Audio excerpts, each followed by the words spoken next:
वर्ष के एक विशाल राज्य पर सम्राट शत्रुजीत का राज्य था। वे केवल एक सम्राट नहीं थे, बल्कि एक ऐसे न्यायप्रिय और करुणामय राजा जो अपनी प्रजा को अपनी संतान समान मानते थे। उनके राज्य की विशेषता यह थी कि वहां न कोई भूखा सोता था, न कोई अन्याय का शिकार होता और न ही कोई अनाथ असहाय रह जाता। जब सारा नगर गहरी नींद में डूबा होता, तभी सम्राट शत्रुजीत अपने वैभवपूर्ण वस्त्र त्याग कर एक साधारण वेश में, मुख पर मिट्टी और धूल मलकर, चुपचाप महल के पिछले द्वार से नगर की ओर निकल पड़ते। उन्हें देखकर कोई उन्हें भिक्षुक समझता तो कोई थका हारा किसान। वे नगर की गलियों, बाजारों और झुग्गियों में घूमते, लोगों की बातें सुनते, उनकी पीड़ा को नीरवता से आत्मसात करते।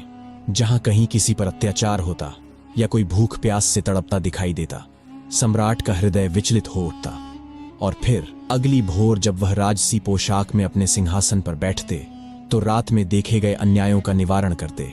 जनता बस यही जानती थी कि उनका राजा अत्यंत दयालु है, परंतु कुछ विश्वसनीय मंत्रीगण ही इस गूढ़ रहस्य से अवगत थे कि सम्राट रातों में स्वयं नगर की दशा देखने निकलते हैं। यह केवल शासन करने का ढंग नहीं था, यह जनमानस के हृदय पर राज्य करने की कला थी। एक ऐसी ही शीतल रात्रि थी, मंद समीर चल रही थी, घरों के दीप बुझ चुके थे और सम्राट अपने गुप्त वेश में नगर की गलियों में विचर रहे थे। हर मोड़, हर छाया पर उनकी दृष्टि थी, कहीं कोई दुखी तो नहीं, कोई पीड़ित तो नहीं।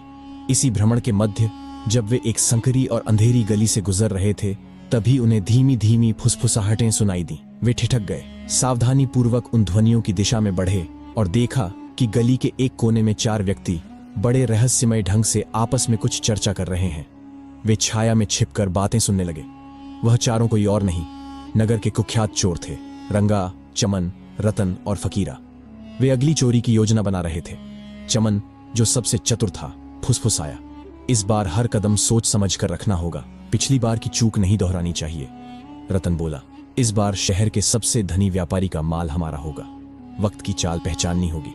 फकीरा ने चारों ओर नजर दौड़ाई और सशंकित स्वर में कहा, धीरे बोलो, सुना है सम्राट ने अपने गुप्तचर छोड़ रखे हैं। कहते हैं वह स्वयं भी भेष बदलकर गलियों में घूमते हैं। तभी एक अन्य चोर व्यंग्य में हंसते हुए बोला, हा राजा, वह तो महलों में आराम करता होगा, हमसे मुकाबला करेगा। सम्राट चुपचाप सब सुन रहे थे।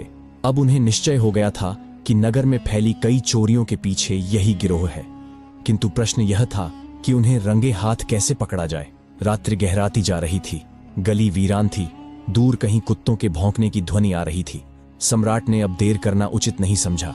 उन्होंने अपनी मुद्रा बदली, चेहरे पर एक हल्की मुस्कान लाई और एक आवारा यात्री की भांति उन चोरों के पास पहुंचे। खांसते हुए बोले, अरे भाइयों, ये रात के सन्नाटे में किस शिकार की तैयारी हो रही है?